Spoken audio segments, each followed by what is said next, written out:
প্রস্তাবগুলোকে যদি দাঁড়াই তাহলে ঘাটাল মাস্টার প্ল্যানটা উনি করে দেবেন। এবং আমার কোথাও যেন মনে হলো যে ঘাটাল মাস্টার প্ল্যানটা এটা স্বাধীনতার আগের থেকে সমস্যা, এই যে বন্যা হয়ে যায়, এই যে জল ভরে যায়, বাড়িতে জলের তলা ডুবে থাকে, 10 বার দাঁড়াবো যদি ঘাটাল মাস্টার প্ল্যানটা সম্ভব হয়। আমার আপনারা হয়তো জানেন কি জানি না, ইতিমধ্যেই নির্বাচন কমিশনের কাছে চিঠি পাঠানো হয়েছে ঘাটাল মাস্টার প্ল্যানের কাজ শুরু করার জন্য। এটা কোনো প্রতিশ্রুতি নয়, এটা কাজ শুরু হচ্ছে, এটাই বলতে চলেছি। আপনাদেরকে রাজনীতি বোঝানোর ক্ষমতা আমার নেই, আপনারা সব কিছুই জানেন।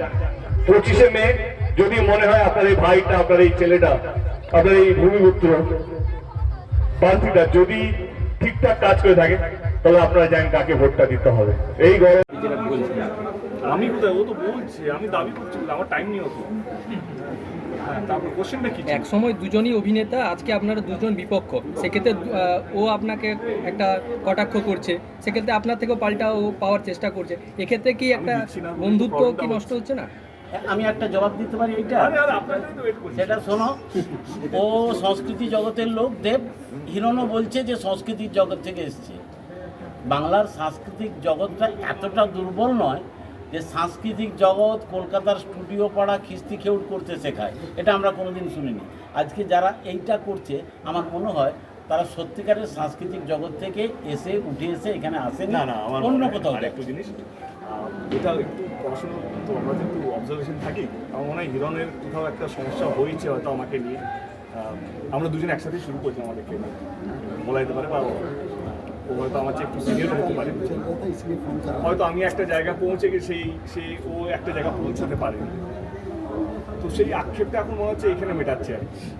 তো আমি ব্যক্তিগত আক্রমণ আমার তো ভারতী দিয়েও তো খুব টাফ। আমার মনে হয় যে Bharati Ghosh one of the toughest আমার মনে হয় আমি প্রার্থী হিসেবে পেয়েছি, এবং ভারতীর সঙ্গে আমার যথেষ্ট মানে হিরোর থেকে কম সম্পর্ক, কিন্তু যথেষ্ট ভালো, মানে ঠিকঠাক সম্পর্ক ছিল। আমার মনে হয়নি কি 2019 নির্বাচনে ভারতী দিয়ে এমন কিছু আমাকে নিয়ে বলেছে বা করেছে বা কোথাও একটা কিছু করেছে। বা সন্তোষবাবু, যখন সন্তোষ যখন 2014 কথা বলছি, তিনি তো আমাদের বিগেস্ট কন্টেন্ডার ছিল।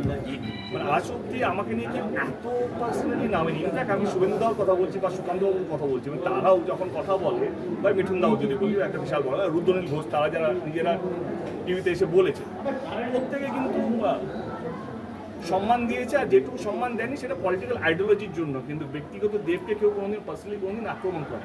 মানে আমি বড় বড় নামের কথা বলছি, কিন্তু হঠাৎ করে হিরণবাবু এতটা নিচে নেমে গিয়ে ব্যক্তিগতভাবে আক্রমণ করছে, সেটা আমিও মাঝে মাঝে ভাবছি মানুষ জেতার জন্য কতটা নিচে নামতে পারে। মানে আমার বক্তব্য হচ্ছে এটা, আমি আজকেও ওকে আক্রমণ করতে চাই না, কিন্তু আমার মনে হয় কি বিজেপির কর্মীরা যারা বাংলা জুড়ে আছে বা ভারতবর্ষ জুড়ে আছে, তাদের কাছে একটা ভুল মেসেজ যাচ্ছে যে টিএমসি প্রার্থী তার কোনো কর্মীকে মার্ডার করেছে।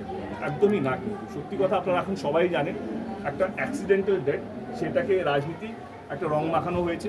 আমার মনে হয় বাড়ির লোকেদের প্রতি আমার সহানুভূতি আছে। আমি জানি না কোন চাপে বা কীভাবে ওনারা এই কমপ্লেনগুলো করেছেন। তদন্ত চলছে, তদন্ত কত রকম সহযোগিতা লাগবে আমার মনে হয় সেটা আমরা সবাই করব। কিন্তু আমার মনে হয় সামনের দিনগুলো যদি এটা চলতে থাকে, সামনের দিনগুলো আরও খারাপ হবে। মানে একটা বাইক অ্যাক্সিডেন্ট যদি, আমি না চাই কেউ মারা যাক, যদি কোনো অ্যাক্সিডেন্টাল ডেথ হয়, সেটাকে তৎক্ষণিক একটা পলিটিক্যাল রং দিয়ে বলবে কি এই তো একটা কার চাপা দিয়ে বা এই চাপা দিয়ে মেরে ফেললো। আমার মনে সেটা দুঃখজনক, মানে রাজনীতি মানে ইতিহাসের জন্য দুঃখজনক একটা এক্সাম্পল।